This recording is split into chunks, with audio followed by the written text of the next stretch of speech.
Hi guys. एक ऐसी practice जो पिछले 149 ईयर से जम्मू कश्मीर में चलती आ रही थी, उस प्रैक्टिस का नाम था दरबार मऊ। तो आइए जानते हैं दरबार मऊ क्या होता है। दरबार मऊ एक्चुअली एक बाई एनुअल शिफ्ट होता है सेक्रेटरीट एंड गवर्नमेंट ऑफिस का एक कैपिटल सिटी से दूसरी कैपिटल सिटी के लिए, यानी एक ऐसी शिफ्ट, एक ऐसी मऊ जिसमें गवर्नमेंट के सारे ऑफिस, जितने भी ऑफिस एडमिनिस्ट्रेशन है, उनको 6 मंथ श्रीनगर शिफ्ट कर लिया जाता था, 6 मंथ जम्मू शिफ्ट कर लिया जाता था। यानी मई टू सितंबर जो जितने भी गवर्नमेंट ऑफिस थे, एडमिनिस्ट्रेशन सेक्रेटरीट के जितने भी ऑफिस थे, वो कश्मीर में काम करते थे, और अक्टूबर टू अप्रैल जितने भी गवर्नमेंट के ऑफिस एडमिनिस्ट्रेशन थे वो सारे के सारे जम्मू में काम करते थे।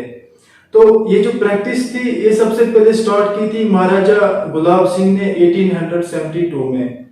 तो इसके दो रीजन है कि ये प्रैक्टिस क्यों स्टार्ट की गई थी। ये प्रैक्टिस इसलिए स्टार्ट कर दी गई थी क्योंकि एक तो उस जमाने में जम्मू कश्मीर का जो क्लाइमेट है, जम्मू का क्लाइमेट जो है वो बिल्कुल डिफरेंट है एज कम्पेयर टू श्रीनगर के क्लाइमेट से।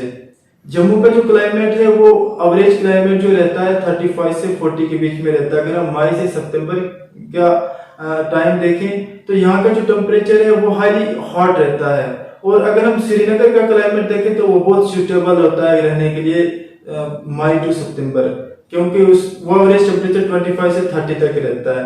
अगर हम जम्मू का देखें तो यहाँ पे 35 से 40 तक रहता है, तो जम्मू का हाईएस्ट टेम्परेचर जो है वो 46-47 तक भी जाता है। तो अगर हम कश्मीर का देख लें तो वो हाईएस्ट अगर जाएगा भी तो 34, 35, 32 तक जाता रहता है।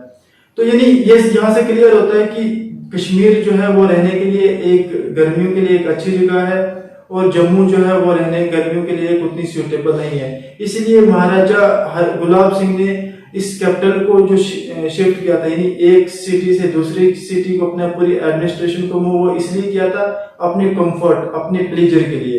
लेकिन दूसरा रीजन ये था कि क्योंकि जम्मू कश्मीर और लद्दाख एक बहुत बड़ा एरिया है। अगर कश्मीर यानी लद्दाख जो है वो कश्मीर से थोड़ा नियरेस्ट पड़ता है, तो लोगों की कन्वीनियंस के लिए और ताकि एडमिनिस्ट्रेशन को लोगों के डोर स्टेप तक पहुंचाया जाए, तो कश्मीर में कैपिटल इसलिए भी शिफ्ट करते थे। इसलिए दरबार में 6 मंथ श्रीनगर होता था, 6 मंथ जम्मू होता था। अब बात आती है कि इस प्रैक्टिस को क्रिटिसाइज क्यों किया गया। फिर ये प्रैक्टिस किस लिए क्यों क्रिटिसाइज किया गया।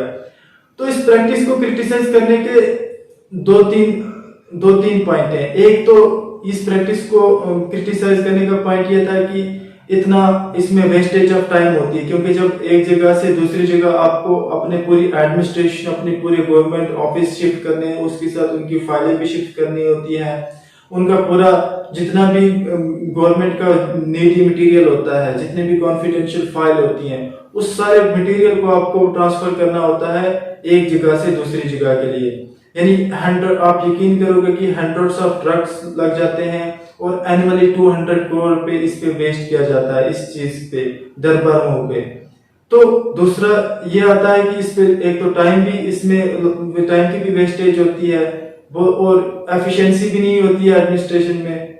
तो क्योंकि जब एक जगह से दूसरी जगह जाना है, सेटल होने में टाइम लगता है, तो जितने भी गवर्नमेंट एडमिनिस्ट्रेशन है उन पे पैसा भी ज्यादा लगता है, उनकी और उसके लिए उनकी सिक्योरिटी के लिए और ज्यादा पैसा लगता है। तो ये चीज, इसलिए इस चीज को बहुत बार क्रिटिसाइज किया गया था। लेट 90s 80s में जब डॉक्टर फारूक अब्दुल्ला सीएम थे, तो उन्होंने एक डिसीजन लिया था कि हम जो है कुछ ऑफिस जम्मू में रखते हैं, कुछ ऑफिस हम श्रीनगर में रखते हैं, ताकि हम इस प्रैक्टिस को, जो 149 ईयर से ये प्रैक्टिस चलती आ रही है, इसको हम खत्म कर लें। लेकिन इस पर पूरे जम्मू में 45 डेज तक स्ट्राइक रही थी। जब तक 45 डेज तक जम्मू बंद रहा था, यहाँ के लोगों का, जम्मू के लोगों का ये कहना था कि जो 6 मंथ दरबार में जम्मू में होता है, उससे यहाँ की इकोनॉमी में एक बहुत इंक्रीज होता है। वो इसलिए होता है क्योंकि पूरी एडमिनिस्ट्रेशन यहाँ पर आ जाती है, पूरे गवर्नमेंट के ऑफिस यहाँ पर आ जाते हैं, यहाँ के बिजनेसमैन को इससे बहुत बड़ा फायदा होता है। अब और कश्मीर में तो टूरिज्म का बहुत बड़ा स्कोप है एज कम्पेयर टू जम्मू। अगर कश्मीर में सही टूरिज्म इंप्लीमेंट किया जाए तो वहां पर इकोनॉमी का कोई रीजन ही नहीं है कि इकोनॉमी डिक्रीज हो सकती है, अगर सही तरीके से टूरिज्म को वहां पे प्रमोट किया जाए।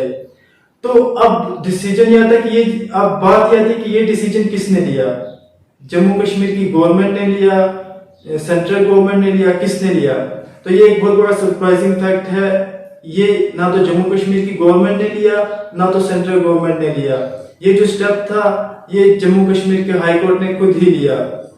5 मई 2020 इस डेट को जम्मू कश्मीर के हाई कोर्ट ने एक यूनियन मिनिस्ट्री को एक डायरेक्शन दी कि ये जो प्रैक्टिस हो रही है 149 ईयर से, इस पे एक थोड़ा व्यू किया जाए, इस पे कॉल ली जाए कि ये प्रैक्टिस क्यों हो रही है। जम्मू कश्मीर के हाई कोर्ट ने 3 चीजें इसमें ऑब्जर्व की कि ये प्रैक्टिस इस बेस पे क्यों हो रही है कि एक महाराजा ने किसी जमाने में 1872 में अपने कंफर्ट के लिए किया था, अपने प्लेजर के लिए किया था, और इस प्रैक्टिस को आज भी क्यों बरकरार रखा जा रहा है। आजकल जबकि इतनी टेक्नोलॉजी है, इतना डिजिटलाइज सिस्टम है, हम सारी फाइलों को डिजिटलाइज कर सकते हैं, तो ये क्यों पे। दूसरा पॉइंट जो रखा था जम्मू कश्मीर के हाईकोर्ट ने ऑब्जर्व किया था कि इस प्रैक्टिस से वेस्टेज ऑफ टाइम होती है, इस प्रैक्टिस से वेस्टेज ऑफ टाइम होती है, एफिशिएंसी में इंप्रूवमेंट नहीं होती है क्योंकि टाइम का वेस्टेज होती है। उसके बाद इसमें एनुअली 200 करोड़ पे जो है वो वेस्टेज किया जाता है इस प्रैक्टिस के लिए। तो इसको, और तीसरा जो पॉइंट जम्मू कश्मीर के हाईकोर्ट ने रखा था कि वेदर के बेस पे एक एडमिनिस्ट्रेशन को एक जगह से दूसरी जगह शिफ्ट करना, तो ये कोई बेस नहीं है। इट मींस कि अगर राजस्थान में देखें हम, इतनी हॉटेस्ट एडमिनिस्ट्रेशन है, वो क्या अपनी एडमिनिस्ट्रेशन को गर्मी से बचने के लिए दूसरी जगह शिफ्ट कर ले।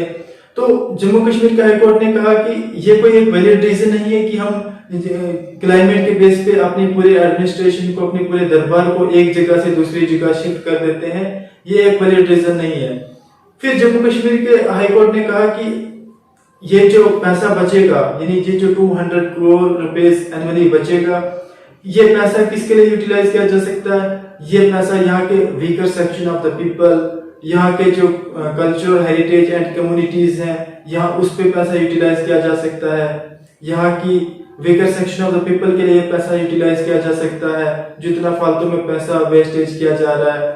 तो जम्मू कश्मीर के हाईकोर्ट ने, इसलिए यहाँ के गवर्नर एलजी मनोज सिन्हा ने सारे जितने भी गवर्नमेंट ऑफिस थे उनको पूरा एक डायरेक्शन दे दी थी, एक पूरा नोटिस दे दी थी कि 15 अप्रैल 2021 तक सारे जितने भी गवर्नमेंट रिकॉर्ड्स हैं, जितनी भी फाइल्स हैं, उनको ई ऑफिस किया जाए, यानी उनको डिजिटलाइज कर दिया जाए, ताकि उनको हम शिफ्ट करने की कोई जरूरत नहीं पड़ेगी।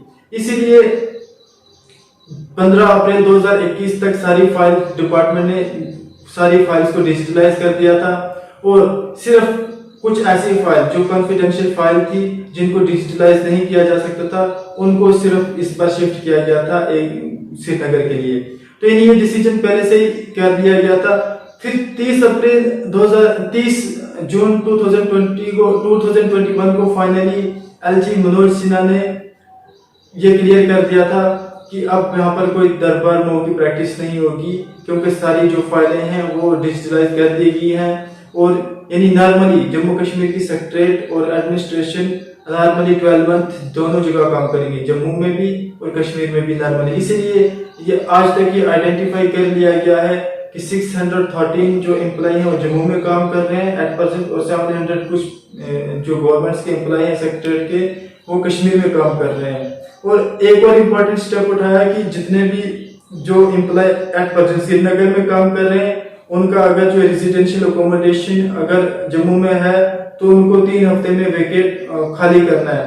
और अगर जो एम्प्लॉय जम्मू में काम कर रहे हैं और अगर उनको रेजिडेंशियल अकोमोडेशन स्टिल श्रीनगर में है तो उनको वहां पे खाली करना है। यानी रेजिडेंशियल अकोमोडेशन जिनको फालतू में मिली हुई उनको भी खाली करना है। ये भी एक बहुत बड़ा इंपॉर्टेंट स्टेप लिया है। तो अगर आपको ये वीडियो पसंद आई तो आप इस वीडियो को लाइक, शेयर और इस यूट्यूब चैनल को सब्सक्राइब कर सकते हो।